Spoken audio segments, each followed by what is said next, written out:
Buenas tardes a todos y a todas los presentes. Mi nombre es Luis Mesones Almanza y estaré en la conducción de esta nueva edición de nuestro ciclo de conferencias de los Viernes de Derechos Humanos. Quiero trasladar un saludo cordial a nombre de nuestro director general, el doctor Eduardo Muga Melgarejo, quien agradece profundamente su participación en esta importante conferencia. Le recordamos que, en primer lugar, que no es necesario registrar sus datos en el chat, ya que la plataforma Zoom registra su tiempo de ingreso, salida y permanencia en la sala. Para acceder a la certificación de esta conferencia, es necesario haber permanecido conectados durante al menos el 90% del tiempo total y haber ingresado desde el correo electrónico con el que se registraron. La entrega de certificados no es inmediata, ya que está sujeta a un proceso de verificación individual del tiempo de permanencia en la sala. Una vez completada esta verificación, los certificados serán enviados al correo electrónico registrado en el transcurso de las semanas posteriores a la realización de este evento. Quisiera además mencionarles que las opiniones expresadas por nuestros ponentes no reflejan necesariamente la posición institucional del Ministerio de Justicia y Derechos Humanos, pero sí responden a nuestro compromiso con el debate académico y plural en torno a temas de interés público, específicamente sobre derechos humanos. Durante la exposición podrán realizar sus preguntas a través del chat. Al finalizar la ponencia, se seleccionarán aquellas preguntas que guarden relación directa con los contenidos presentados. Por motivos de tiempo, la organización agrupará las preguntas similares y omitirá aquellas preguntas que resulten repetitivas o no pertinentes con el tema. Finalmente, les informamos que durante la presentación se estarán compartiendo algunos anuncios a través de nuestro chat. En ellos podrán encontrar, por ejemplo, el enlace para unirse a nuestros grupos de WhatsApp del ciclo de los Viernes de Derechos Humanos, espacio donde se comparten, las presentaciones en PowerPoint y los videos grabados de nuestros ponentes. Bueno, con esta breve introducción, es para mí un honor contar el día de hoy, 3 de octubre del 2025, con la presencia de la licenciada Luciana Santos Peralta, quien nos brindará una charla sobre un tema de gran relevancia y actualidad: libertad de expresión e información frente a situaciones de violencia de género. La doctora Santos Peralta es abogada por la Pontificia Universidad Católica del Perú, donde obtuvo el grado con mención sobresaliente, y cuenta además con una maestría en Derechos Humanos por la misma casa de estudio. Actualmente cursa la maestría en Gender Rights and Human Rights en la London School of Economics and Political Science.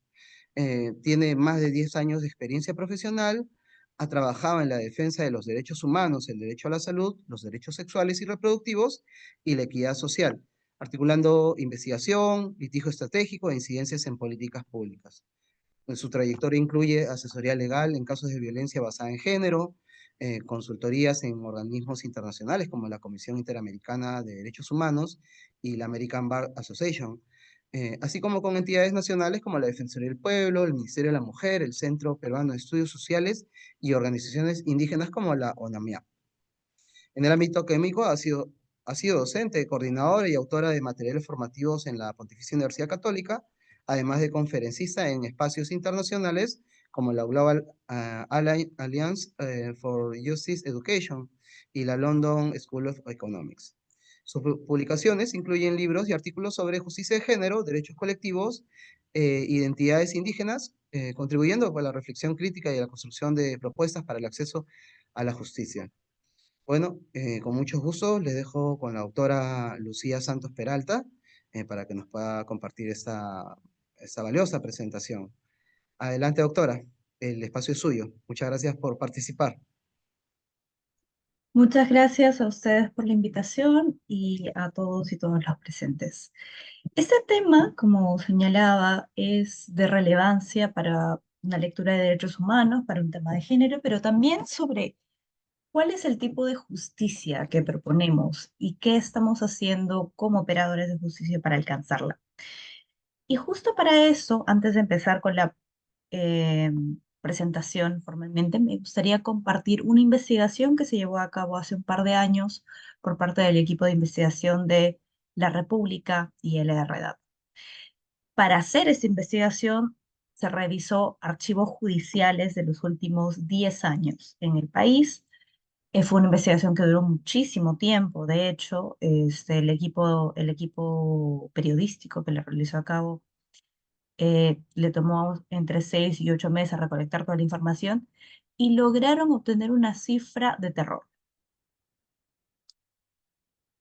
De acuerdo a la información obtenida, entre el 2018 y el 2023, menos del 1% de los casos obtuvo una sentencia, ni siquiera una sentencia condenatoria, una sentencia en general, ¿no? Se revisaron más de 800.000 expedientes y apenas se emitieron 354 sentencias. Y hablamos de un periodo particular también porque en ese periodo ya estaba en vigencia la ley 30364 y también porque dentro del 2018 y el 2023 se dio todo este proceso, esta suerte de cisma en materia de derechos sexuales y reproductivos, en temas de género y el posicionamiento público de la violencia contra la mujer como un problema social, ¿no? Que incluso todo este cisma que vivimos a nivel de movimientos sociales, pero también de políticas públicas y normativa, no tuvo un cambio significativo en el número de sentencias obtenidas frente a ese tipo de casos, ¿no? Como decía, estamos hablando de sentencias, ni siquiera de sentencias condenatorias. De esas 354 sentencias, apenas 130 fueron sentencias condenatorias. Estamos hablando de menos de la mitad, ¿no? Y si ya estábamos en menos de 1%, estamos hablando de cifras ínfimas, considerando el grave problema que enfrentamos. ¿Y por qué es importante tener en cuenta estas cifras para hablar sobre el tema de libertad de expresión e información y violencia de género? Porque sabemos, y seguramente como operadores de justicia sabremos, las graves limitaciones que tiene el sistema judicial para atender este tipo de casos. Tenemos problemas desde el lado logístico y administrativo para manejar el gran cúmulo de casos que se presentan.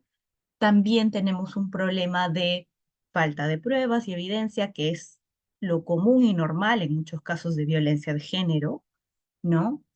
Y esa dificultad lleva a que se retrasen los casos, que se archiven los casos, e incluso más allá de, digamos, el puro tema procesal y procedimental, muchas víctimas no continúan sus procesos de denuncia por el costo social, por el peso simbólico que significa esos procesos, por miedo a sufrir aún más violencia o por una situación de dependencia con la persona que agrede, ¿no? Entonces, frente a este escenario, más allá de la vía penal, que es lo que se ofrece para casos de violencia contra la mujer, particularmente violencia psicológica, sexual y física, ¿qué otras alternativas, qué otros horizontes de justicia se le ofrecen a una víctima? Virtualmente ninguno, ¿no? Tanto a nivel del discurso público, de medios de comunicación, como ya veremos adelante sobre el, cómo se regula la propia voz de la víctima en el terreno de las denuncias públicas.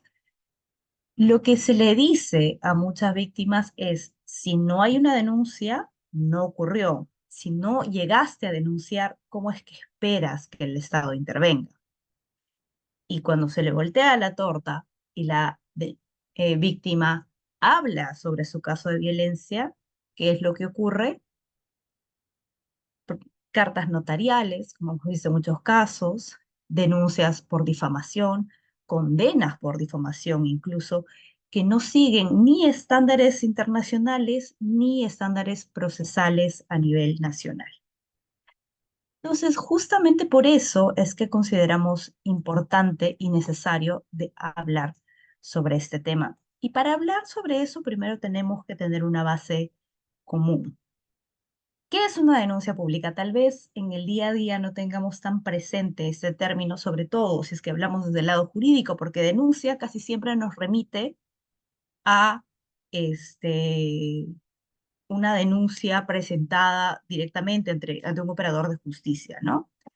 Sin embargo, tal vez en lenguaje popular, por así decirlo, Una denuncia pública nos habla de las expresiones vertidas en un terreno público que pueden ser en un ambiente público, social, como también en las redes sociales, ¿no? Que expresa una persona a partir de un testimonio propio de violencia.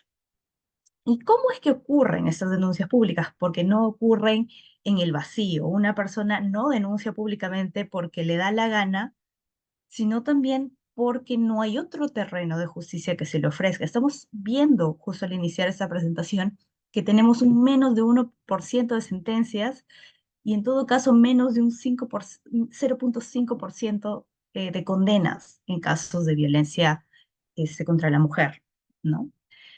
Si vemos las cifras que tenemos también en cuestiones tan graves, tan duras como el caso de violencia sexual contra niñas y adolescentes, tenemos que cada 2 horas una niña es víctima de violación en el Perú, que poco más de la mitad de los casos son efectivamente denunciados y que de 100 violencias de violación sexual contra menores, solo 4 eventualmente podrían obtener una sentencia condenatoria, ¿no? Estamos hablando de un clima de impunidad que puede deberse a muchos factores, como hemos conversado anteriormente, pero también que termina reforzando la aceptación social hacia la violencia de género y la desconfianza de las propias víctimas en el sistema de justicia, ¿no? Ante este escenario, es en este contexto que muchas personas que sufren violencia, particularmente violencia de género, ven en estas denuncias públicas, en estas expresiones públicas, su única oportunidad para abordar lo que les ocurrió, para obtener algún tipo de cierre, para alertar incluso a otras personas sobre lo que le ocurrió o para poner el tema en la agenda. Como señala Barreto, la denuncia pública es un tipo de lucha por el reconocimiento y una formación primaria que abona para generar un puente semántico que tenga el efecto de colectivizar demandas con el potencial generador del movimiento social. La divulgación mediática de los daños e injusticias ha sido un arma eficaz por diferentes luchas. Desde el lema de lo personal es político, se han colocado en la escena pública experiencias que estaban circunscritas a la vida privada, ¿no? ¿Por, por qué se vuelve particularmente interesante el tema de la denuncia pública a partir del 2018, ¿no? Lo que ocurre en el 2018 es el surgimiento de este movimiento social transnacional llamado el Me Too o el Yo también, ¿no? Donde a partir de casos de violencia que se vuelven muy mediáticos y del llamado colectivo a no callar sobre este tipo de situaciones, las personas, particularmente mujeres y otros miembros de las poblaciones vulnerables, usan redes sociales para abordar las situaciones de violencia que han experimentado en su vida. De manera masiva y por primera vez en, digamos, nuestro día a día, pudimos ver cuántas personas realmente habían experimentado este tipo de situaciones, ¿no? Desde personas que hablaban de cosas que le habían ocurrido de niños, hasta que personas que de alguna manera se envalentonaron a partir de toda esta movida y se atrevieron a decir, esto me está ocurriendo, pudimos tener un crisol de testimonios en, eh, en redes sociales de manera simultánea, ¿no? Y aquí entra a tallar un punto muy importante, y estamos hablando de un informe en la Relatoría de Libertad de Expresión de la OEA que data de muchos años antes, casi 2 décadas antes de que esto ocurra.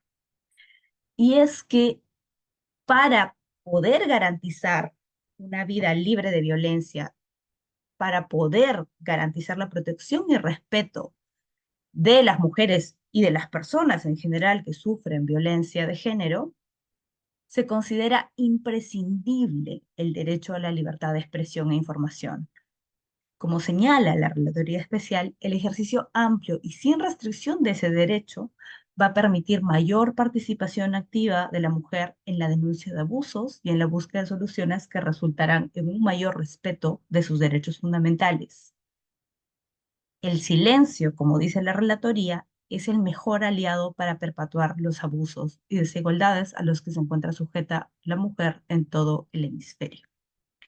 Entonces, estamos viendo que incluso 2 décadas antes de que realmente ocurriera esta irrupción masiva de denuncias públicas, ya estaba un órgano de la OEA señalando que se necesita garantizar ese derecho a la libertad de expresión como un punto necesario para garantizar la protección y respeto a sus derechos.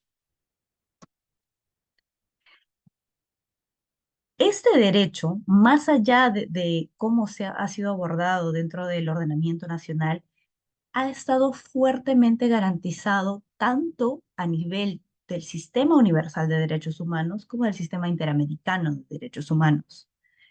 A nivel del Sistema Universal tenemos el Pacto Internacional de Derechos Civiles y Políticos, en cuyo artículo 19.2 y punto 3 garantiza el derecho a la libertad de expresión. Particularmente, incluso el Comité de Derechos Humanos en las observaciones generales 27 y 34 hablan de cómo el derecho a la libertad de expresión e información puede prevenir situaciones de riesgo, que es uno de los puntos de los que trata también la denuncia pública, ¿no? La CEDAW en su artículo primero y segundo también habla de el derecho a la libertad de expresión y todo este crisol de derechos que protege y garantiza, digamos, la indemnidad y el bienestar de las mujeres, ¿no?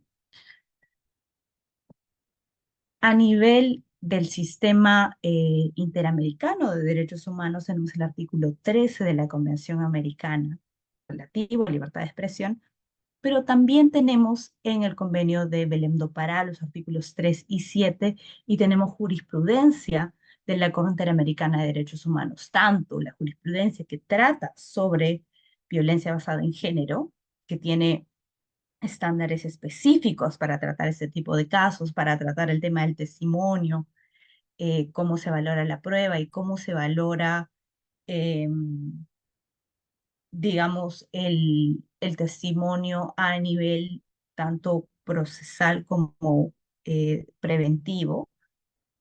Y también tenemos el caso Herrera Ulloa versus Costa Rica. Vamos a poder ver un poco más adelante.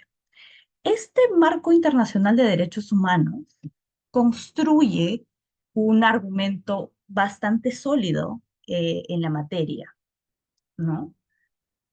Primero tenemos como primer estándar, que es construido tanto dentro de las convenciones a las que hemos hecho referencia como a nivel jurisprudencial, que establece que la libertad de expresión e información es un derecho que puede restringirse excepcionalmente para proteger derechos, pero que estas restricciones deben ajustarse al principio de proporcionalidad y necesidad, tomando en cuenta el interés público.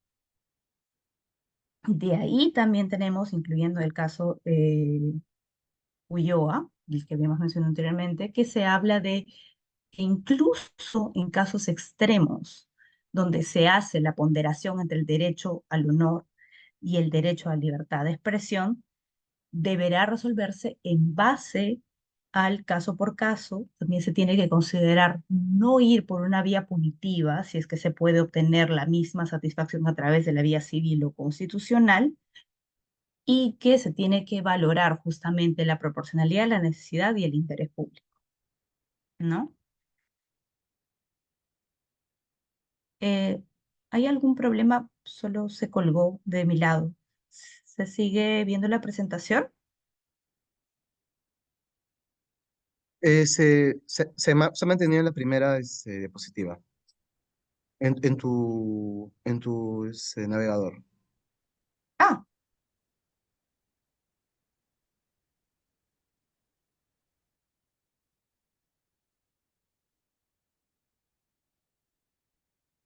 ok. Un segundo, vamos a ordenar eso.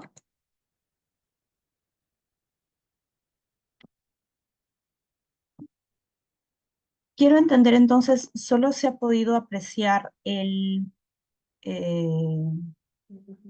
Sí, el solo la post página inicial. web. Así es. Oh, ok, con razón. Sí, ahora me doy cuenta que estaba haciendo la presentación, pero parece que no se podía observar. ¿Se ve la presentación o se ve el PPT? Sí, sí, te confirmo que se ve el PPT. Ok, perfecto. Disculpe, no tenía idea que no se estaba viendo la presentación hasta ese momento.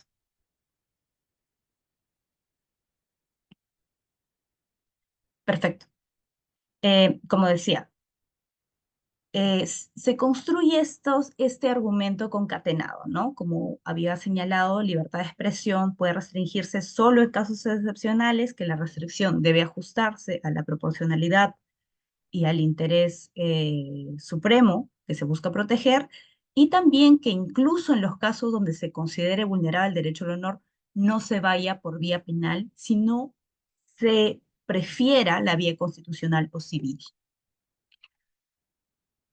Así también se construye el argumento de que en base al marco internacional y el derecho a la vía libre de violencia, se considera este un derecho interdependiente con el derecho a la libertad de expresión e información, ¿no? Como había mencionado la relatoría y como también se construye en base a lo que señala el sistema universal y el sistema interamericano. La libertad de expresión permite prevenir formas de violencia de género y proteger los derechos de defensoras de derechos humanos, ¿no? ¿Cuál es el argumento sobre la prevención que debemos tomar en cuenta? Cuando una persona utiliza algún medio para hacer conocer su testimonio de violencia, tal vez desde una lectura punitivista, lo que primero se nos ocurra es, está tratando de apuntar con el dedo a alguien. Y es posible que hasta cierto punto algunas víctimas lo que busquen es señalar al responsable de las cosas que le ocurrieron. Pero en la gran mayoría de casos, y podemos reflejar en varios estudios sobre cómo se han llevado a cabo esos procesos de denuncia pública, la mayoría de las denuncias públicas apuntan o a condenar la impunidad en casos de violencia, lo que habla de personas que han recurrido sea a un sistema administrativo o al sistema judicial para denunciar violencia y que no han obtenido respuesta o que han obtenido una respuesta contraria a sus intenciones, o por el otro lado, para señalar, esta persona me agredió de esta manera, puede que haya otras personas en riesgo. Y estamos hablando de una intención de prevenir posibles casos de violencia. Entonces, a eso se refiere también la relatoría de la OEA cuando habla de que se permite prevenir las formas de violencia. Que desconocer este tipo de información, por ejemplo, puede generar un caldo de cultivo para posibles casos de violencia. Entonces, llevando al terreno de debate sobre prevención de la violencia de género versus derecho al honor, vemos qué interés supremo buscamos proteger, ¿no? Y sobre este punto ha habido un pronunciamiento conjunto, de hecho, de todas las relatorías vinculadas a libertad de expresión, derechos civiles y políticos, derechos de la mujer, de la ONU, de la OEA, también un pronunciamiento donde se ha sumado incluso la OCE en el 2022, y es el relativo a esta clase de denuncias o acoso judicial que sufrían las víctimas de violencia por el hecho de denunciar públicamente, ¿no? Lo que señalan las relatorías es lo siguiente. Las mujeres que denuncian públicamente a los presuntos autores de violencia sexual o de género no deben ser acusadas de difamación penal ni perseguidas por denuncias falsas de delitos, ni ser objeto de demandas por difamación frívolas o vejatorias. Cuando las mujeres denuncian violencia sexual o de género, los estados deben garantizar que dicha expresión goza de una protección especial, ya que la restricción de dicha expresión puede obstaculizar la erradicación de la violencia contra las mujeres. Los estados deben despenalizar todas las acciones de difamación e injurias y promulgar una legislación exhaustiva para desalentar los casos de difamación vejatorios o frívolos y las demandas estratégicas contra la participación pública o SLAPs, que es como se conoce en inglés, que pretendan intimidar y silenciar a las mujeres o apartarlas de la participación pública. Y esto es específicamente el pronunciamiento a partir de casos como los que estoy señalando, pero también a partir de un caso peruano del que ya hablaremos en un momento. Es la condena a una mujer que había sufrido violencia de género en el marco de un proceso penal por difamación que había tenido serios fallos procesales y serios fallos de fondo, que lleva a las relatoras de la ONU a pronunciarse señalando que el Perú en particular estaba vulnerando el derecho de las mujeres a una vida libre de violencia. Veamos entonces si ya hemos determinado cómo se ha llevado esto en el sistema universal, qué estándares se han fijado ahí en el sistema interamericano. Y hemos visto que uno, queda claro que hay un estándar fijado en el tema de la despenalización y que se debe preferir la vía constitucional o civil en todo caso, y que se tiene que valorar el derecho a una vida libre de violencia y el derecho al honor en base a cuál es la necesidad, la proporcionalidad y el interés público. Vayamos ahora a observar el derecho comparado. Y de hecho tenemos varias sentencias de la Corte Constitucional colombiana que han avanzado más allá de lo que incluso había señalado el sistema universal e interamericano. Tenemos la sentencia T-239 del 2018, T-289 del 2021, solo por citar algunas, han habido muchas más sentencias luego, pero en esta se construye el argumento que la denuncia pública está completamente garantizada bajo el derecho a libertad de expresión, que no puede ser penalizada ni criminalizada, que el testimonio de una persona víctima de violencia tiene valor probatorio siguiendo criterios procesales y que en base a eso estaba protegido a nivel constitucional.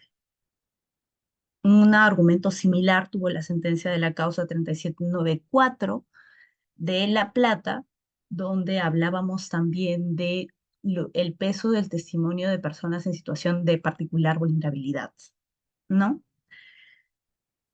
Otro punto del que habla, otro estándar que se fija en el derecho comparado es que la denuncia pública no es lo mismo que denuncia o condena penal, que es, bajo la lógica de la Corte Constitucional colombiana, es una falsa analogía, ¿no? Si una persona es denunciada públicamente, se le está condenando de facto. Y no es verdad. Lo que señala justamente esta sentencia de la Corte Constitucional es, esta persona no pierde ningún derecho, no pierde la libertad, no debería ser discriminada por estos motivos, no se pierde la presunción de inocencia, porque la presunción de inocencia no es un derecho social, es un derecho procesal. Entonces, no podemos equiparar una denuncia pública a una condena penal. La persona que ha sido denunciada públicamente sigue siendo inocente para los ojos de la justicia penal, más allá del testimonio.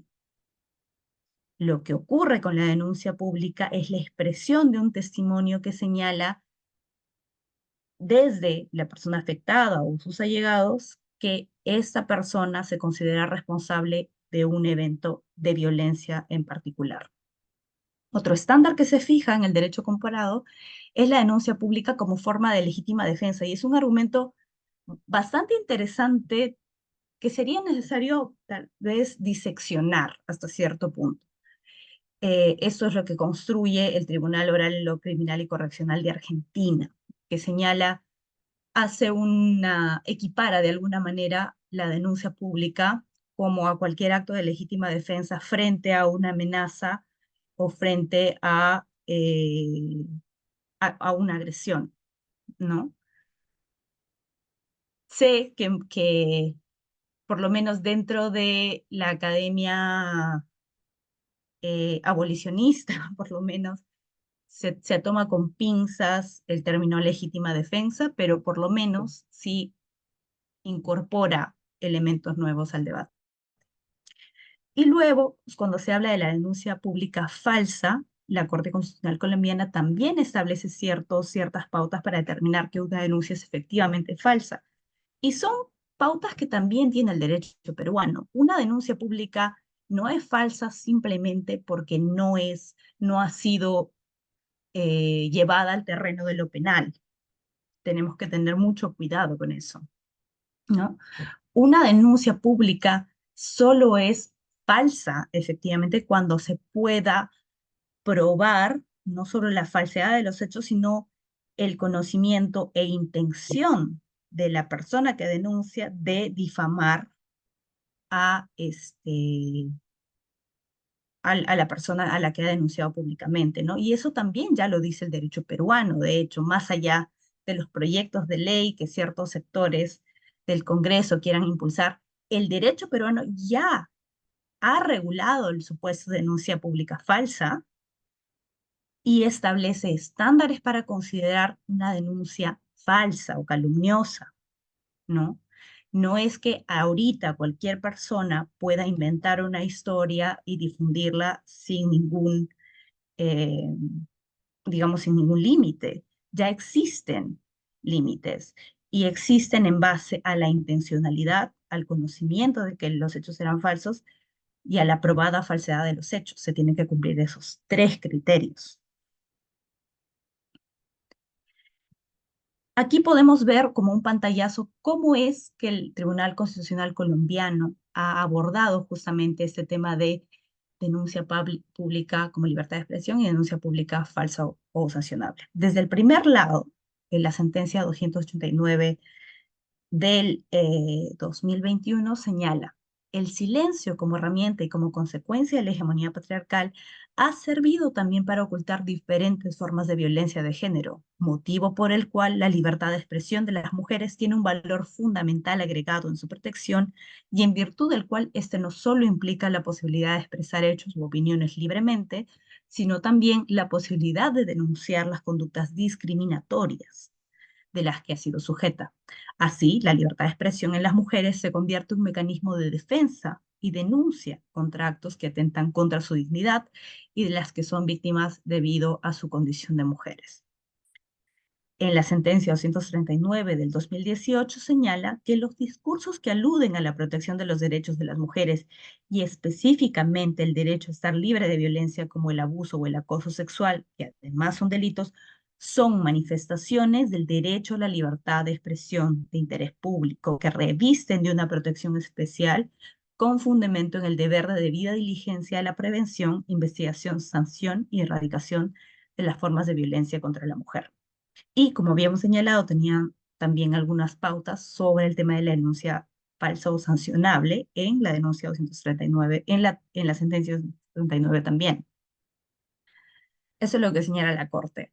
A pesar de que el actor pone de presente que sus derechos al buen nombre y a la honra se están viendo menoscabados con ocasión de la publicación realizada en su perfil personal de Facebook, la sala observa que la eventual afectación que pueda sufrir es claramente inferior a la que supondría imponer una restricción a la posibilidad de la accionada de expresar libremente los hechos que asevera haber sufrido, pues como se ha indicado hasta ahora, mientras limitar la expresión de la accionada supondría suprimir por completo su posibilidad de denunciar y reclamar justicia para su situación particular, permitirle a este expresarse libremente no tiene la capacidad de desdibujar la presunción de inocencia del actor, pues éste seguirá presumiéndose inocente hasta a la luz del ordenamiento jurídico y siempre que esta situación sea referida por un tercero, deberá ajustarse al principio de veracidad e imparcialidad.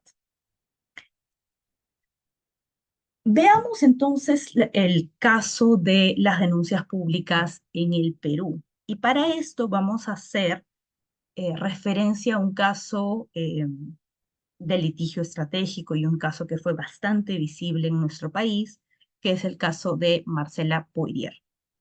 En términos generales, Marcela Poirier es una mujer defensora de derechos humanos que durante su etapa universitaria alega haber sido víctima de acoso sexual por parte de un docente de la universidad. Muchos años pasaron, las conductas en ese momento seguro estaban normalizadas, pero tampoco es que había mucha información sobre el tema, y este mismo docente fue reportado en otras universidades por ese tipo de conductas, ¿no? Hubo una investigación periodística en particular que sacó adelante 7 casos de violencia de género que señalaban a ese mismo docente como perpetrador. A partir de esto, la universidad donde enseñaba el docente hizo una convocatoria pública indicando que cualquiera que tuviera información sobre denuncias contra este docente se presentara a reportarlas, ¿no? Ya tenían el reporte periodístico con los 7 casos y querían ver qué otro tipo de información podían obtener de posibles víctimas. Marcela se presentó ante la universidad y contó lo que le había ocurrido más de 9 años antes. La universidad recibió el testimonio, hizo una investigación y determinó que si bien encontraban indicios de hostigamiento sexual en su contra, los hechos habían ocurrido antes de que hubiera un reglamento que le permitiera actuar, por lo que estaba fuera de su competencia temporal y no podían implementar ninguna sanción. Sin embargo, sí hacían recomendaciones de prevención, como que el docente no debía estar como en la universidad o que no debía dictar cierto tipo de cursos y que se implementen una serie de pautas para evitar que este tipo de casos ocurran de nuevo. Como es de esperarse, Marcela estaba muy molesta con el resultado porque lo que le estaban diciendo, en otras palabras, es que le habían llamado, habían hecho esta convocatoria y la habían obligado a revivir todos estos sucesos para decirle que su caso había ocurrido a destiempo y que no podían accionar. Entonces lo que hizo fue publicar esta resolución y también post en los que renegaba de la impunidad en este tipo de casos, sobre lo que estaba ocurriendo, porque el caso era bastante mediático. Es a partir de estas publicaciones que el docente denunciado inicia una querella por difamación contra ella. Esa querella es sometida al Poder Judicial y me parece que el 17 juzgado unipersonal de la Corte Superior de Lima determina que Marcela es penalmente responsable por difamación bajo el argumento de que la única forma de que una víctima de violencia se reconozca públicamente como víctima de violencia es si media una sentencia penal, lo que implicaba varios absurdos jurídicos, ¿no? En primer lugar, los hechos antecedían al 2018, año en el que recién el acoso sexual es incluido al Código Penal. Entonces, no era posible que Marcela denuncie penalmente los hechos y obviamente que obtenga una sentencia condenatoria penal por algo que había ocurrido antes del 2018. Segundo, que si recordamos justamente esta cifra que les había mostrado al inicio, menos del 1% de los casos obtienen condena, obtienen sentencia y menos del 0,5% de los casos obtienen una sentencia condenatoria. Entonces le estaban pidiendo algo que era prácticamente imposible. Y 3, estaban limitando gravemente su derecho a libertad de expresión, porque si lo que se, digamos, fija como estándar para reconocerse víctima de violencia es una sentencia penal condenatoria, prácticamente nadie podría hablar públicamente sobre lo que les ha pasado, ¿no? Y era más grave en el caso de Marcela porque a diferencia de muchas víctimas de violencia, a diferencia de hecho de la gran mayoría de víctimas de violencia, Marcela tenía una resolución administrativa que decía: sí, hay indicios de que lo que dices te pasó, solo que no podemos accionar por un tema de competencia temporal. Y aún en ese supuesto termina condenada a prisión suspendida por más de un año y a una reparación civil de 180.000 soles en su momento. Esa sentencia fue apelada. La quinta sala reconoció que habían serios problemas procesales con esa sentencia, y aunque no se pronunció de fondo. Volvimos a, a foja cero, prácticamente se anuló. Se revisó nuevamente el caso y al final quedó archivado. Pese a todo, digamos, toda la lógica jurídica detrás del caso de Marcela, no hubo un pronunciamiento de fondo que reconociera su derecho a libertad de expresión, ¿no? Ese es más o menos el estado de la cuestión, el tema de denuncia pública en nuestro país. ¿Y por qué les decía que muchos de estos pronunciamientos, muchos de estos documentos y opiniones que se habían emitido a nivel internacional tenían que ver con Perú? Es justamente por este caso. De hecho, las expertas de la ONU se pronuncian sobre el caso de Marcela por la obvia injusticia que se estaba generando en su caso y señalan lo siguiente: nos preocupa la sentencia del tribunal que condenó a Poirier no haya integrado un enfoque centrado en las víctimas y sensible al género. Si la decisión del tribunal se mantiene, podría silenciar a otras víctimas y supervivientes de violencia sexual y evitar que hablen en contra de sus agresores. Defenderse de una demanda por difamación puede ser costoso y estresante, lo que puede conducir a una posible revictimización. Y esto es prácticamente lo que pasó. De hecho, durante el proceso judicial de Marcela, muchas de las otras personas que habían denunciado al mismo docente se presentaron ante la corte para señalar que ellas también habían sido víctimas de violencia y validaban el testimonio de Marcela, y se las trató bajo el mismo estándar, de que por más que tengas evidencia, mientras tú no tengas una sentencia condenatoria que te reconozca como víctima de violencia, no puedes decirte víctima de violencia públicamente, ni puedes señalar públicamente quién te agredió. Y que es aún más grave usar las redes sociales para hacerlo, ¿no? Y es a partir también del caso de Marcela que muchas cartas notariales empiezan a salir contra personas que entre el 2018 en adelante habían usado sus redes sociales para hablar públicamente sobre las violencias que habían sufrido a lo largo de la vida, y esa situación continúa hasta hoy.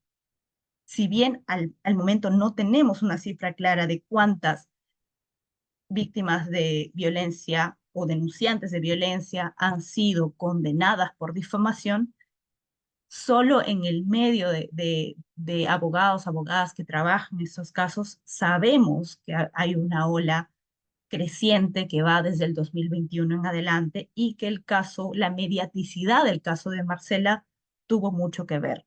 Porque si bien el caso de Marcela al final fue archivado, fue la primera condena la que ganó más tracción a nivel público. Entonces, aún hoy día siguen llegando cartas notariales que citan la sentencia contra Marcela como un precedente, buscando de alguna manera que se retracten las personas de las denuncias que hicieron en su momento, ¿no? Ahora bien, ¿cómo se ha tratado el tema de la denuncia pública en el Perú? Y ahí hay que hilar fino, porque como les decía, digamos, si vemos un estado de la cuestión de cómo se está revisando el caso en los tribunales, tenemos que la denuncia pública está bajo los estándares del caso Marcela. Sin embargo, nuestro ordenamiento nacional sí nos permite hacer una línea argumentativa garantista de derechos alineada con lo que ya había establecido tanto el sistema universal y el sistema interamericano como el derecho comparado, ¿no? Para empezar, el Tribunal Constitucional reconoce que el derecho al honor no es un derecho absoluto, ¿no? Y habla de algunos supuestos, como si es que se involucra a un personaje público o una situación de interés público. En estos casos, el tribunal ya ha establecido que se puede ver limitado este derecho al honor. Como segundo estándar, podemos entender que el ejercicio de derechos fundamentales como la libertad de expresión e información y el derecho a una vida libre de violencia puede justificar injerencias al honor. Y que, como ya habíamos señalado antes, el marco jurídico peruano ya ha establecido pautas para la denuncia falsa, pero solo se entiende como denuncia falsa sancionable cuando se demuestra que el hostigamiento sexual o que por lo menos los alegatos que se hacen, el tipo de violencia que se denuncia, eh, fue presentada de manera falsa y que esta información se infringió de manera dolosa, ¿no? Y aquí tenemos algunas pautas de los acuerdos plenarios que nos ayudan incluso a diseccionar también este tema, o que nos ayudan a acercarnos a estos estándares jurídicos, ¿no? El acuerdo plenario 3 del 2006, relativo justamente a delitos contra el honor, señala que no se vulnera el derecho al honor si se obra en ejercicio legítimo de un derecho, como sería en este caso particular el derecho a la libertad de expresión, el derecho a una vida libre de violencia. Señala también el acuerdo plenario que no se vulnera el derecho al honor si las expresiones inciden en la esfera pública y o sobre personajes públicos. Si lo llevamos, por ejemplo, al caso de Marcela, estamos hablando de un profesor universitario que además había sido funcionario público y por ende es un personaje público. No se vulnera el derecho al honor si la expresión tiene una clara finalidad crítica o informativa, que podría calzar perfectamente con las denuncias públicas. Se señala además que no se vulnera el derecho al honor si se comprueba la veracidad de los hechos y se demuestra que se mostró un nivel de diligencia mínima para ello. Y con esto voy a hacer referencia a otro caso que también ha sido objeto de sentencia, donde una una persona víctima de violencia señala haber sido víctima de violencia sexual, en particular por parte de su expareja. La expareja reconoce en un post haber eh, cometido ese acto, aunque lo minimiza, señalando que fue algo de momento, como el calor del momento, creo que esa fue la expresión que usó.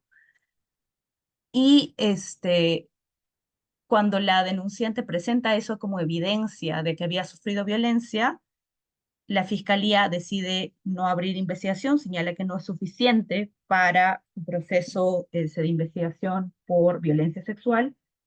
Y cuando él la denuncia penalmente por difamación y se revisan esas pruebas, el juzgado tampoco considera el reconocimiento público de parte de él de haber perpetrado violencia sexual como una prueba de que esto ocurrió y por ende continuaba siendo difamatorio porque nuevamente el estándar que estaban tratando de imponer era que mientras no hay una sentencia penal no se puede hablar de violencia de género.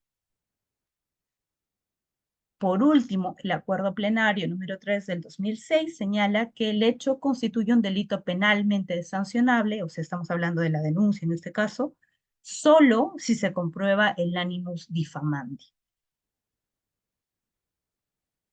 Y aquí tenemos otros dos acuerdos plenarios que están más alineados con el marco jurídico aplicable a casos de violencia de género. El primero es el acuerdo plenario número 2 del 2005, donde hablamos sobre el valor de las declaraciones del agraviado, ¿no? En este caso tenemos algunos criterios que luego son desarrollados y ampliados en el acuerdo plenario número 1 del 2011. En el del 2005 señalamos la ausencia de incredibilidad subjetiva, la verosimilitud del testimonio y la persistencia en la incriminación. A esto también el acuerdo plenario del 2011 lo desarrolla bajo la óptica de la violencia de género, ¿no? Pero también señala dos puntos: coherencia interna y persistencia en la incriminación. Y hace algunos matices en estos. Uno, porque considerando el impacto que puede tener la violencia de género dentro de la vida, la psique y las relaciones sociales de una víctima, puede no haber persistencia en la incriminación y eso no prueba necesariamente que sea falsa, ¿no? Y que en algunos casos, justamente de acuerdo a los niveles de violencia, puede no tener coherencia interna lineal, por así decirlo, ¿no? Es posible que se confundan fechas, es posible que se confundan algunos detalles menores y es bastante común, de hecho. Las personas que investigan estos casos en particular podrán abogar de que especialmente una persona que ha sufrido violencia de género y está en una situación crítica a nivel de salud mental, a veces difícilmente recuerda de manera coherente los hechos o por el hecho de culparse a sí mismo y de la vergüenza y el valor simbólico que tiene la violencia en su vida, puede o bien no contar todo de una, limitar los datos o cambiar incluso de nombres a las personas, cambiar de responsables justamente por el impacto y el peso que tiene esto en su vida, ¿no? Entonces, con esto lo que quiero demostrar es que aún si no tenemos, digamos, una línea jurisprudencial garantista en la línea del sistema interamericano, el sistema universal, el derecho comparado, nuestro derecho sí presenta elementos suficientes que permiten valorar el derecho a la libertad de expresión y el derecho a la vida libre de violencia con el derecho al honor y también balancear correctamente el delito contra el honor y el peso jurídico de un testimonio, ¿no?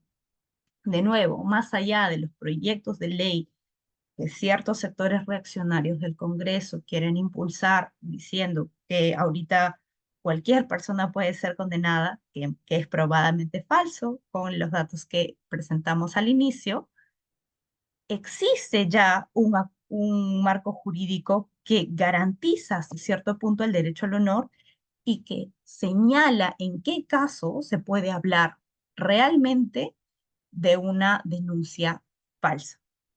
¿De acuerdo? Eh, yo sí me gustaría, de hecho, sé que es un tema un tanto controvertido y sé que es un tema hasta cierto punto novedoso en nuestro país. Me gustaría escuchar las preguntas y comentarios de los presentes y poder absolver sus dudas. Muchas gracias. Muchas gracias, doctora Santos, por su brillante presentación. A continuación vamos a hacer algunos breves anuncios antes de pasar al bloque de las preguntas. Em, en primer lugar, mencionarle, ¿no?, a nuestros asistentes, a los más de 1000 asistentes que están conectados, que en este momento pueden ir remitiendo sus preguntas para poder ser absueltas por nuestra ponente. Eh, bueno, antes de empezar, solamente mencionarles que pueden acceder a nuestra biblioteca virtual del Centro de Estudios en Justicia y Derechos Humanos. Acabamos de colocar un link donde ustedes pueden encontrar algo de bibliografía referido al tema de libertad de expresión, ¿no? Asimismo, pueden acceder también a las conferencias grabadas también a través de nuestra biblioteca del centro. También le estamos colgando el link para que puedan poder ingresar y poder verlas. Asimismo, mencionarles, ¿no?, que en caso ustedes tengan algún problema, inconveniente para poder usar esta plataforma, estamos dejando también un link para que ustedes puedan contactar personalmente a una asesora, ¿no?, encargada de la biblioteca, quien con gusto les enseñará a poder navegar dentro de esa biblioteca. Em, Asimismo, bueno, quiero aprovechar el tiempo para mencionarles que la próxima semana, en breve, debemos estar colocando ya la publicidad, ¿no? La próxima semana tenemos un tema muy importante, muy interesante, también de mucha actualidad. La conferencia del próximo viernes 10 de octubre tiene como título Introducción al Derecho Internacional Humanitario, es decir, ¿no?, los derechos en situación de guerra, y que estará a cargo de nuestro ponente, el doctor Hugo Torres Armas, ¿no?, especialista en esas temáticas, en el derecho internacional humanitario. No se la pierdan. Eh, en breve, nuevamente les menciono, estaremos compartiendo el link para que ustedes ya puedan inscribirse desde ahora.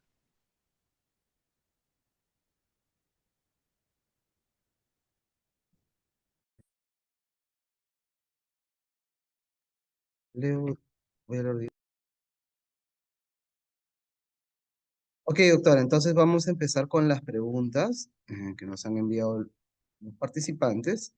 La primera pregunta dice, ¿por qué considera que los casos de violencia en su mayoría son archivados y no culminan en una sentencia. Creo que sí lo ha mencionado, sin embargo, ¿no?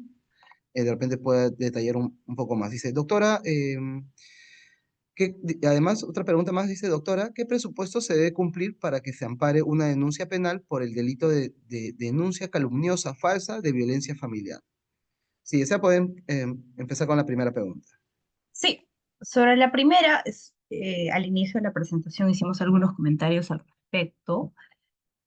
Creo que si estamos hablando con operadores del Ministerio de Justicia, también con defensores públicos y demás, a nadie es sorpresa que las limitaciones logísticas son severas, que el tema de presupuesto es durísimo, ¿no?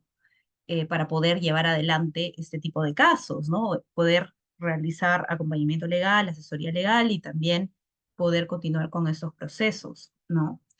Em, la experiencia tal vez más cercana, los testimonios más cercanos que he podido tener sobre este punto cuando he realizado investigaciones al respecto, tienen que ver un poco más con el Ministerio Público, ¿no? ¿Qué ocurre en el Ministerio Público? Los fiscales, todos los fiscales, pero particularmente los fiscales que ven temas de violencia de género, tienen una cuota de casos que cerrar. Cerrar implica o bien llevarlos a sentencia o bien archivarlos también. Entonces, aquellos casos, que en su gran mayoría pueden ser incluso casos de violencia psicológica por la dificultad de la probanza de la violencia psicológica, aquellos casos que resulten particularmente complejos, pueden tender más a ser archivados justamente por esta suerte de incentivo, pero que se convierte en incentivo perverso a veces de cerrar casos, ¿no? También sabemos lo difícil, costoso a nivel económico y emocional que puede ser continuar con un caso, una denuncia de violencia. Y no solo lo vemos desde el lado de una persona que está completamente dispuesta a denunciar, ¿no? Lo que le puede tomar en promedio entre, me parece que es 2 a 4 años, de acuerdo a las cifras que tenía la fiscalía, como cerrar un caso, sino también el impacto que esto puede tener en sus dinámicas familiares, por ejemplo, ¿no? Una persona en situación de dependencia con su agresor puede estar menos convencido de denunciar de denunciar o incluso de continuar un proceso. Si denuncias, tal vez es muy probable que o retire la denuncia o no continúe con la investigación, justamente por lo que está en juego, ¿no? Y aquí les pongo un ejemplo de un caso que vi hace no mucho tiempo, en el que una víctima de violencia, una madre de 7 hijos, que había sufrido por años violencia física y psicológica por parte de su pareja, había recurrido a la asamblea comunal, es una persona que vive en una comunidad, en varias ocasiones para que se atienda el problema y que nunca había sido abordado a satisfacción, y decide finalmente poner una denuncia ante fiscalía. La investigación se dilató, la denuncia por violencia física no prosperó por falta de pruebas, por falta de pruebas documentales de la violencia infligida, y la denuncia por violencia psicológica también se archivó. Y esto aún así tuvo un impacto en su vida, porque al haber preferido ir por la vía penal en vez de la vía comunal, la asamblea comunal eh, prácticamente la escindió de la comunidad, ¿no? Ya que el terreno comunal era para la familia, decidió que la familia era igual el padre, ya que ella había decidido atentar contra esta estructura familiar, denunciar fuera del fuero. Entonces, existe un crisol de factores por los que podemos tener condenas tan bajas, desde cuestiones prácticas, materiales, como cuestiones procesales también. Yo siento que todos y todas vemos diferentes eslabones del mismo problema, y sé que me consta que más allá de la voluntad propia de los operadores de justicia, de los abogados involucrados e incluso de los jueces, va a ser difícil enfrentar este problema eh, de manera contundente y tampoco me cuestiono siempre si es que el universo al que estamos apuntando, si nuestro horizonte político en todo caso es 100% de condenas frente a todas las denuncias, ¿no? Porque idealmente lo que deberíamos apuntar en todo caso es crear una sociedad donde este tipo de situaciones no ocurran y que la participación y cómo se alinean los ciudadanos a las normas no tenga que ver con el castigo, sino cómo se ha cambiado este etos, donde para una persona sea impensable infligir violencia sexual o violencia de género contra otra. ¿Me puede recordar, por favor, la segunda pregunta? Creo que tenía que ver con los estándares, ¿no? De tema Sí, de doctora. una denuncia calumniosa. Sí, no, me Sí, como dice, des la pregunta dice, doctora, ¿qué presupuesto se debe cumplir para que se ampare una denuncia penal, dice, por el delito de denuncia calumniosa falsa de violencia familiar? Sí, nosotros lo tenemos regulado en más, digamos, de manera textual en la ley de hostigamiento sexual, por eso lo que les había citado justamente hablaba de hostigamiento sexual, aunque se puede hacer, en base al acuerdo plenario, se puede hacer algunos lineamientos de cualquier denuncia que se considere que afecte el derecho al honor, y lo que ha dicho en este acuerdo plenario de la Corte Suprema es que se hable de animus diffamandi. Para que haya animus diffamandi tiene que haber dolo, y para que haya dolo no solo debe presentarse hechos falsos, sino que debe haber conciencia de que los hechos son falsos, ¿no? Y eso tanto la persona como que denuncia públicamente como, por ejemplo, los periodistas que lo reportan, porque recordemos que en esos supuestos ambos sujetos pueden ser pasibles de denuncias por difamación. De hecho, ha pasado. Un medio periodístico, si no me equivoco, fue Huayca y sus periodistas, Graciela Tiburcio, si no me equivoco, fue denunciada penalmente por difamación por reportar sobre un caso de violencia de género. Y en ese proceso para archivar esta denuncia, lo que sí se señaló fue eso, de que uno, que no se podía probar ánimo infomendi por parte de un periodista, a menos de que se probara que el periodista desconocía que la denuncia era falsa y que presentó los hechos falsos. Entonces, estamos ante esos criterios. Muchas gracias, doctora, por su respuesta. Antes de continuar, informarles a nuestros asistentes, ¿no? Que ya hemos colgado el link de nuestra próxima conferencia virtual del Viernes de Derechos Humanos, que abordará el tema de introducción al derecho internacional humanitario. Se realiza esta conferencia el próximo viernes 10 de octubre a las 3 p.m. Ustedes pueden encontrar ya el link de las inscripciones. Continuamos, doctora, con la siguiente pregunta. Dice, ¿cuáles son las implicancias, dice, de aprobar una normativa que criminaliza a las mujeres que denuncian hechos de violencia, pero estos, dice, son archivados por insuficiencia probatoria? ¿Qué hacer frente a ello? ¿Qué medidas legales pueden adoptarse? El prospecto es aterrador, de hecho, ¿no? Porque, de nuevo, si vamos a las cifras que se presentaron al inicio de la presentación, eh, estamos en un 1% de casos sentenciados, 0,5 de casos condenados, entonces estamos hablando de un 99,5% de denuncias, en todo caso, y denunciantes para esto que podrían ser pasibles de sanción porque sus casos no llegaron a ser condenados. Especialmente como operadores de justicia sabemos que un caso no obtenga sentencia y que o no obtenga sentencia condenatoria no necesariamente tiene que ver con la falsedad de los hechos, ¿no? Hemos hablado de muchísimos factores que pueden llevar a que no haya una condena.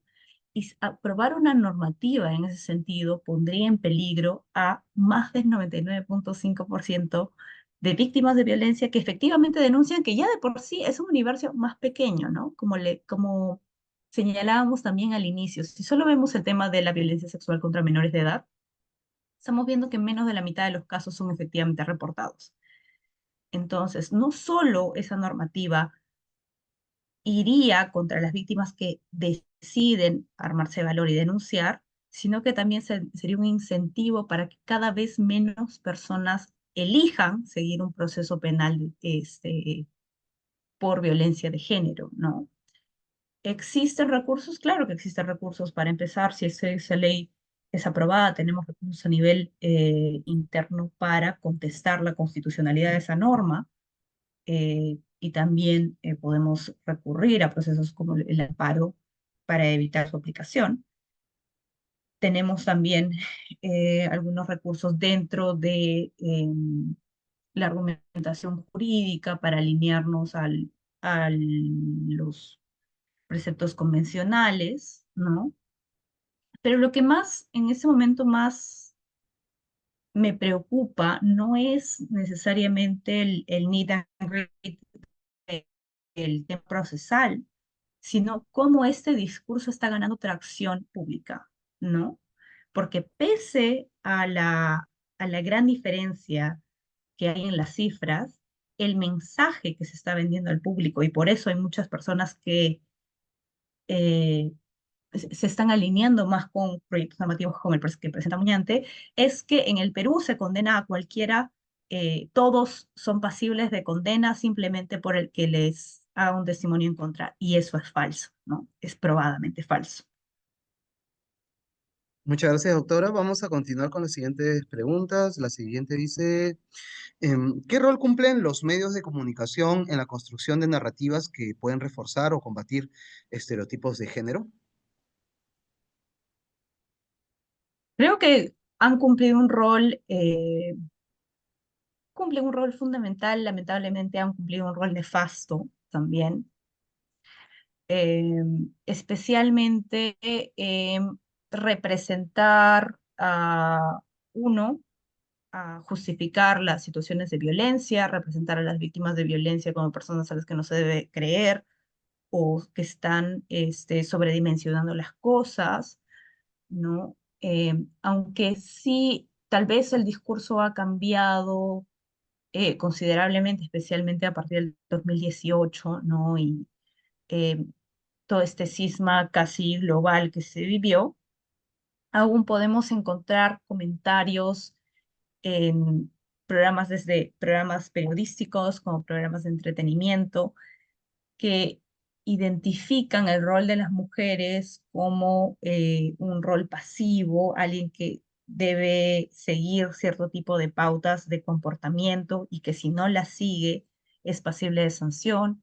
También discursos que de alguna manera justifican la violencia, que aún si no dicen se lo merecía, hacen entender de que si esa persona no se hubiera puesto en esa situación, que si esa persona no hubiera salido, que si esa persona no hubiera caminado por ahí, que dónde estaban los padres, que dónde estaba la madre y demás, la violencia no hubiera ocurrido. Y aunque el problema de la violencia de género es un problema social que todo el mundo tiene que atacar y en el que todos debemos estar comprometidos, debemos reconocer que quien comete la violencia es el agresor. La responsabilidad penal es del agresor y la responsabilidad social debe ser compartida no solo entre los familiares o no solo de la víctima y su círculo interno, sino de todos nosotros que participamos de este tipo de dinámicas. Muchas gracias, doctoras, por su respuesta. Continuamos con la siguiente. Doctora, ¿qué opina de que los casos de violencia se resuelvan a través de procesos conciliatorios? De hacer interactuar a la víctima con el agresor o que todo sea concretado, ¿no? Con apoyo, dice, psicológico como parte de una justicia restaurativa. Porque como vemos, no siempre se lleva a cabo una sentencia. Esa es una pregunta interesante porque de hecho era algo que nunca antes me había planteado hasta hace un par de años. Eh, para empezar, la 30364 no permite ningún tipo de conciliación o mediación, no permite el careo, ¿no? Y se pone desde un plano garantista, por así decirlo, para evitar la revictimización. Y tiene sentido, sobre todo considerando lo disuasivo que puede ser el careo, lo violento que puede llegar a ser el careo, especialmente en situaciones donde la víctima está en mayor vulnerabilidad.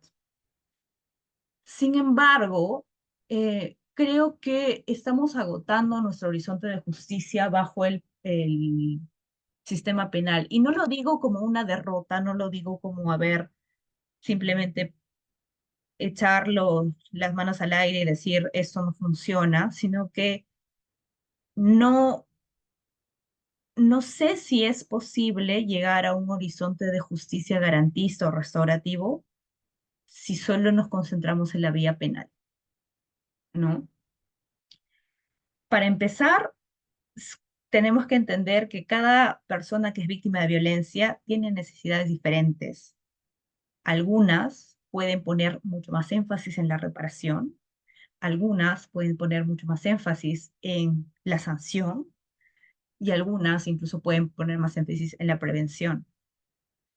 Eh, y que de acuerdo a eso lo que deberíamos no es poner dos opciones, o te vas por la conciliación o te vas por la vía penal sancionatoria, sino ofrecer un sistema más humano que reconozca que el alto costo que tiene incluso para una víctima irse por la vía penal, por el proceso adversarial donde toda su vida va a ser puesta frente a un escenario, cada una de las cosas que ha hecho van a ser examinadas y usadas para probar que su testimonio es falso. No, no sé si es que podemos dimensionar lo terrible, lo realmente doloroso que eso puede ser para una víctima, ¿no? Entonces, humanizar el proceso y tratar de obtener o de generar un sistema de justicia mucho más garantistas, necesariamente nos va a llevar a pensar en otras alternativas más allá del sistema adversarial del derecho penal, creo. Y ahí, aunque no tengo una respuesta clara, me parece que vamos a tener que hablar sobre otros horizontes posibles, desde la conciliación en cierto tipo de casos, desde el énfasis en la reparación, en la justicia restaurativa. Vamos a tener que hablar también de la denuncia pública, porque es un horizonte de justicia que tenemos presente. Muchas gracias, doctora. Antes de continuar con la siguiente pregunta, informarle a nuestros más de 1000 asistentes que acabamos de colocar la encuesta de satisfacción de esta presentación. Ustedes pueden ingresar a través de ese link y calificar, ¿no? ¿Qué tal les pareció esta presentación? Asimismo, también pueden realizar sus sugerencias sobre algunas temáticas, ¿no?, que quisieran que abordáramos a través de los viernes de derechos humanos. Bueno, pues entonces continuamos con la siguiente pregunta. Dice, buenas tardes, gracias por su ponencia. ¿Recibe alguna opinión los grupos privados de mensajería en los que se comparten datos y denuncias de posibles agresores? ¿Estaría protegido bajo el derecho a la libertad de expresión? No sé exactamente a qué grupos de mensajería se refiere, si es este tipo de grupos de Facebook, por ejemplo, o sea, O de de WhatsApp, lo ¿no? que, o de WhatsApp. Personalmente nunca he visto un grupo de WhatsApp. Lo que vi en su momento, por ejemplo, antes de que saliera el Me Too, es que habían grupos de Facebook en el marco del Me Too donde se compartían testimonios de violencia, ¿no? Y donde a partir de justamente compartir esos testimonios de violencia, algunas personas se daban cuenta que habían sido violentadas por la misma persona en diferentes momentos de su vida, en diferentes años y demás, ¿no? Eh, sí, está plenamente protegida. Mi argumento es que está plenamente protegida bajo el tema de libertad de expresión e información, tanto a nivel convencional como incluso bajo los estándares del Tribunal Constitucional.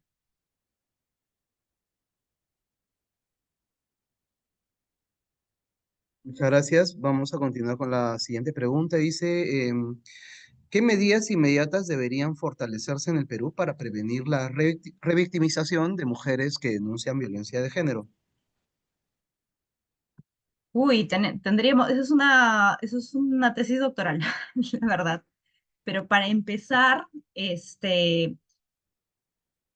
lo que tendríamos que intentar, eh,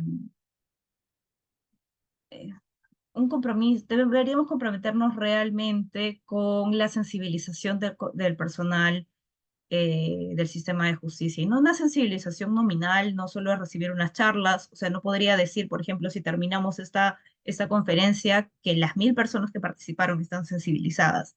Tal vez han recibido un poquito más de información, tal vez podrían interesarse un poco más en los estándares o en el tema en sí, pero la sensibilización no es solo procesar información.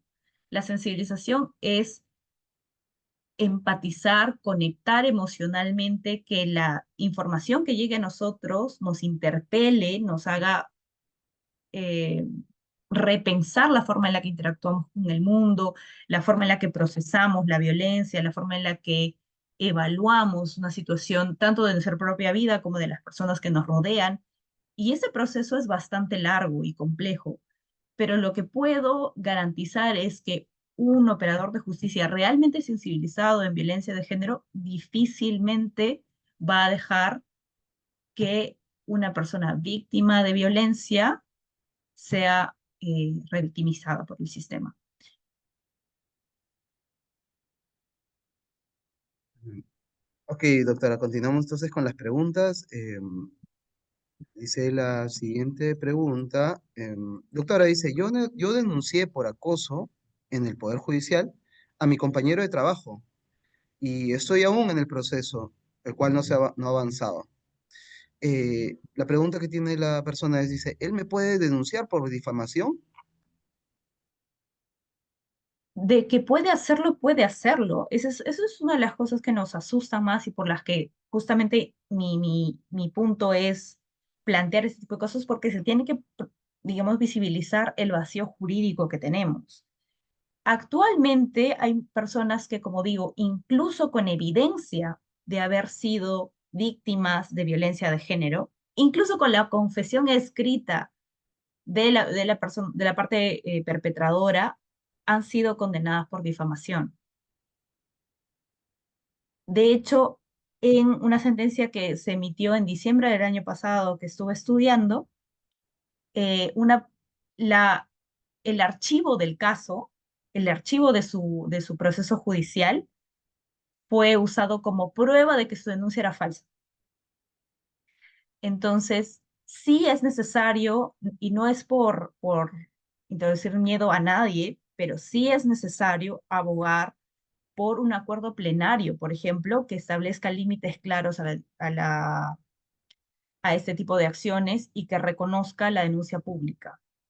Ese debería ser uno de nuestros horizontes, y ese debería ser un acto de incidencia en el que podamos encontrar un punto en común, eh, todos y todas los presentes.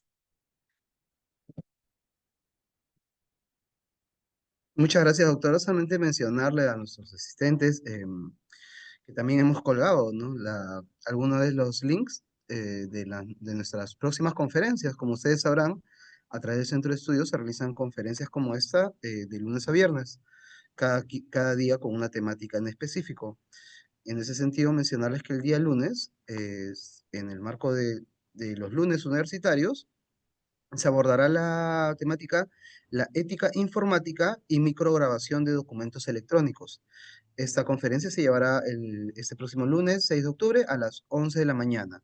Pueden encontrar también ahí el link de la referida conferencia.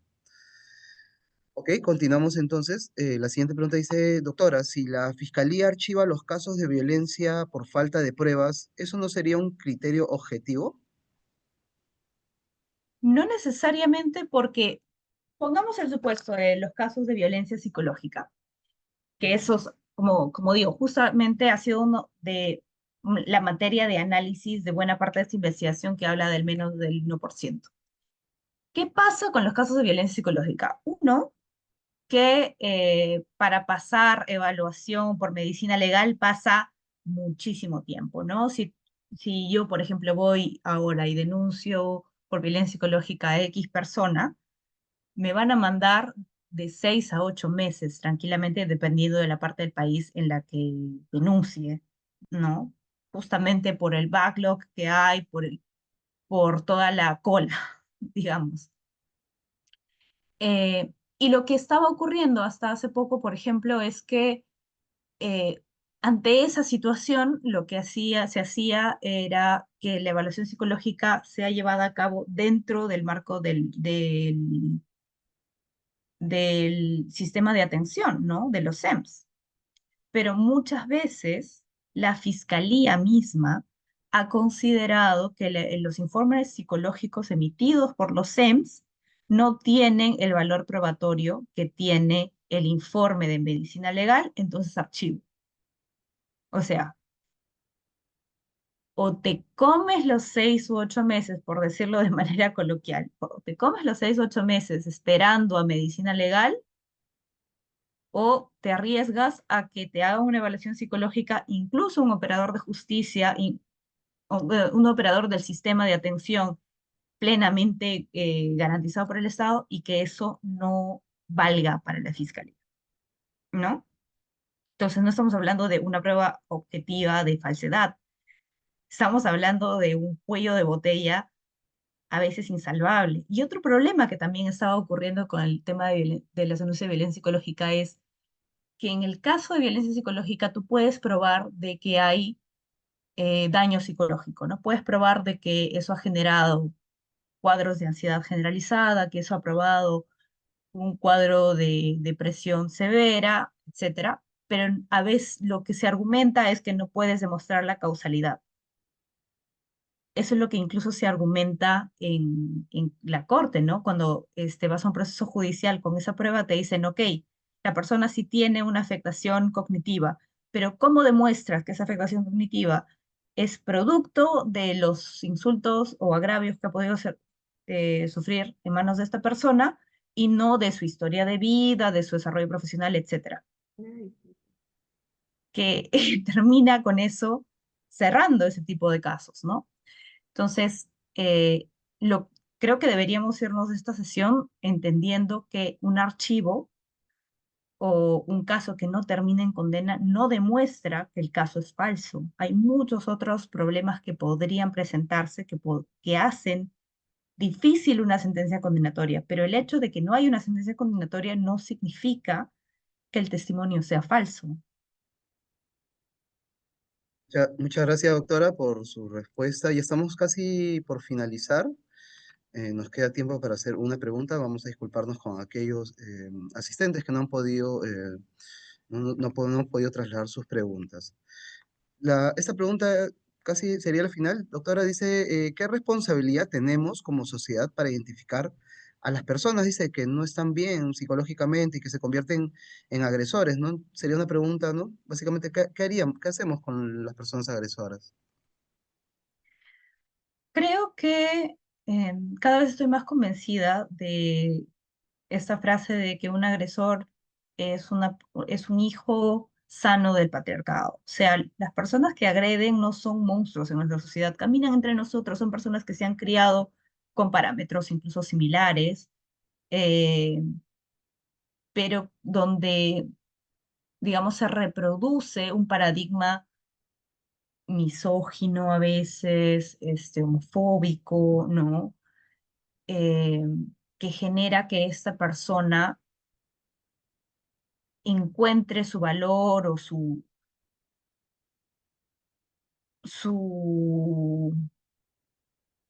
desarrollo como, digamos, dentro de un sistema patriarcal ejerciendo violencia. Y creo que casi todos o todas hemos conocido o bien a una persona que eventualmente ha agredido, tal vez no de la manera más gráfica o grave posible, o una persona que ha sido agredida. Y mal o bien hemos podido interactuar con esa situación, sea en algunas ocasiones brindando consejo, orientando, aunque a veces también, y estoy segura de que algunos y algunas de nosotros han mirado al otro costado por miedo a cómo actuar o que no es un problema nuestro, ¿no? Lo que tenemos que entender es que la violencia de género es un problema público, es un problema de todos nosotros, no por el hecho de que yo no estoy agrediendo o no me están agrediendo, estoy exenta del problema, porque es una reacción a la sociedad en la que vivimos. Y nosotros también somos parte de esa sociedad.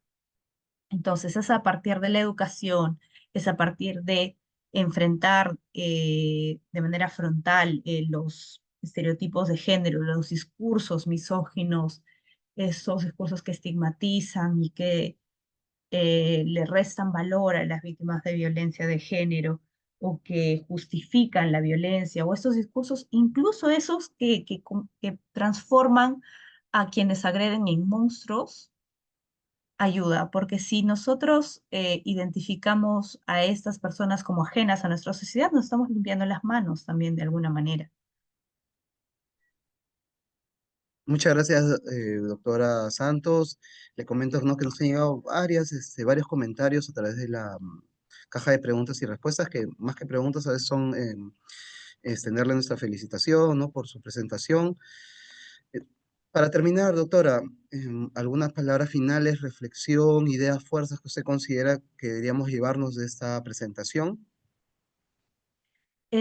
Como ideas fuerzas, las y los convoco, sobre todo a mis colegas de derecho, de abogar porque exista, tenemos, como decía, tenemos una línea jurisprudencial y tenemos argumentos para decir que nuestro sistema jurídico garantiza las denuncias públicas, pero necesitamos, en mi opinión, un acuerdo plenario sobre estos temas, que justamente permitan garantizar ese derecho y poner todos los cotos que creemos justos en el caso de, si lo quieren poner así, denuncias falsas, ¿no? Pero sí necesitamos tener un acuerdo plenario que evite que este tipo de casos sigan siendo juzgados a criterios individuales y en ocasiones absurdos en algunos juzgados, y que se siga condenando a personas que denuncian públicamente sin mayor debate, ¿no?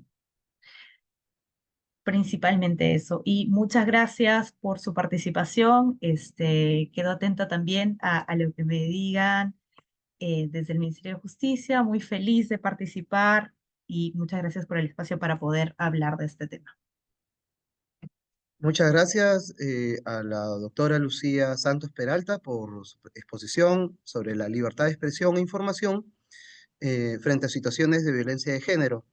Doctora Santos, está usted cordialmente invitada a este espacio cuando usted desea para presentar alguna otra temática, seguramente también abocada a los temas de género, que es una temática que estamos abordando ya en algunas conferencias pasadas.